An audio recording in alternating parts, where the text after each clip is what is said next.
Hey guys, আসসালামু আলাইকুম। আশা করি আপনারা সকলে ভালো আছেন। আলহামদুলিল্লাহ গাইজ, আমরাও অনেক ভালো আছি। তো গাইজ, আজকে আমরা রান্না করতে যাচ্ছি মাছের কাবাব। তো এখানে আমরা একটা বড় থেকে রুই মাছ নিয়েছি। তো এটাকে আমরা কেটে এখন ভাজি বসিয়ে দিয়েছি। এটা কিন্তু অনেক সুন্দরভাবে ভাজতে হবে, যাতে খাওয়ার সময় যেন কিছু না মনে হয়। তো আমরা এখন এক পাশ ভেজে নিয়েছি, তো আমরা এখন আরেক পাশ ভেজে নিব। তো আমরা এখন এটাকে একটু উলটপালট করে নিচ্ছি। তো এটা কিন্তু ভালোভাবে ভাজতে হবে। তো আমরা এখানে এটাকে ভালোভাবে ভেজে নিচ্ছি। তো এটা কিন্তু অনেক সুন্দর, এরকম একটা কালার চলে আসবে। এটা ভালোভাবে আমাদেরকে ভেজে নিতে হবে। তো আমরা এখন এটাকে ভালোভাবে ভেজে নিয়েছি। তো ভেজে নেওয়ার পরে আমরা এখন এটাকে একটা বাটিতে নিয়েছি কাঁটাগুলো বেছে নেওয়ার জন্য। ভালো করে কাঁটাগুলো বেছে নিলে পরে খাওয়ার সময় আর আটকাবে না, বাচ্চারা খাওয়ার সময় আর গলায় আটকাবে না। তো আমাদের এখন মাছের কাঁটাগুলো অনেক ভালোভাবে বেছে নিয়েছি। তো আমরা এখন এখানে একটু লবণ দিয়ে দিচ্ছি পেঁয়াজ কুচি, পরিমাণ মতো আমরা এখানে গরম মশলা দিয়ে দিয়েছি, এটা দিচ্ছি গোলমরিচের গুঁড়ো।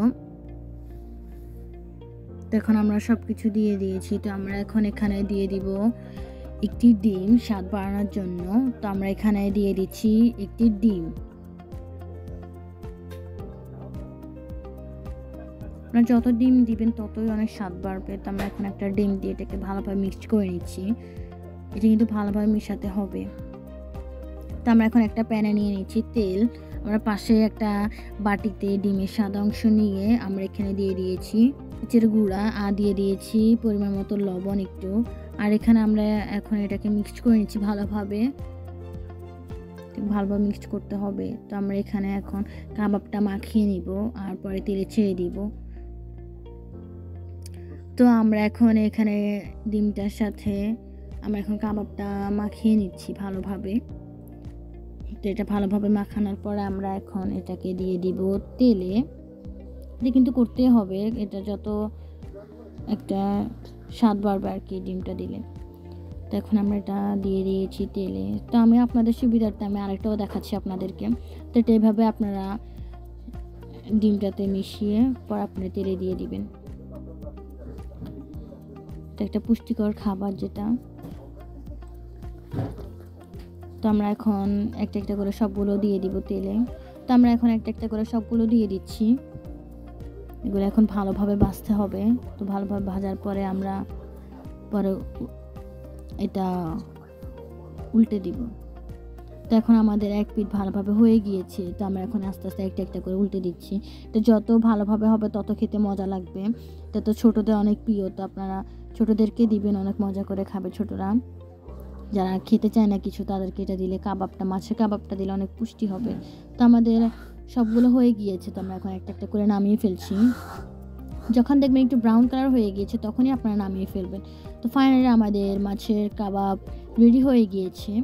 তো আমরা এখন এটা অনেক সুন্দরভাবে পরিবেশন করে ফেলেছি। তো অবশ্যই সবাই কমেন্টে জানাবেন যে আমাদের রেসিপিটা কেমন হয়েছে। আর সবাই আমাদের চ্যানেলটাকে একটু সাবস্ক্রাইব করে দিবেন, লাইক কমেন্ট শেয়ার করবেন। আমরা যত সাপোর্ট পাবো ততই আমরা করতে উৎসাহিত হব ভিডিওগুলা। তো অবশ্যই সবাই বাসায় ট্রাই করবেন এটা, আর অবশ্যই সবাই খাবেন, বাচ্চাদেরকে খাওয়াবেন। তো এটার ভিতরে কিন্তু অনেক বেশি সুন্দর লাগছিল, অনেক বেশি মজাও হয়েছে।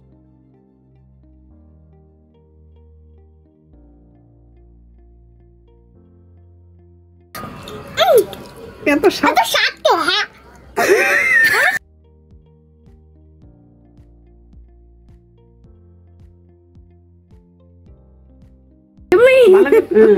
ইয়ামি, অনেক টেস্টি। একটা বড় বাইট দিয়ে খাও না। আমার এটা দাও, মেনু শুধু দাও না। ও সে স্বাদ, এত স্বাদ কে এরকম দিলে তো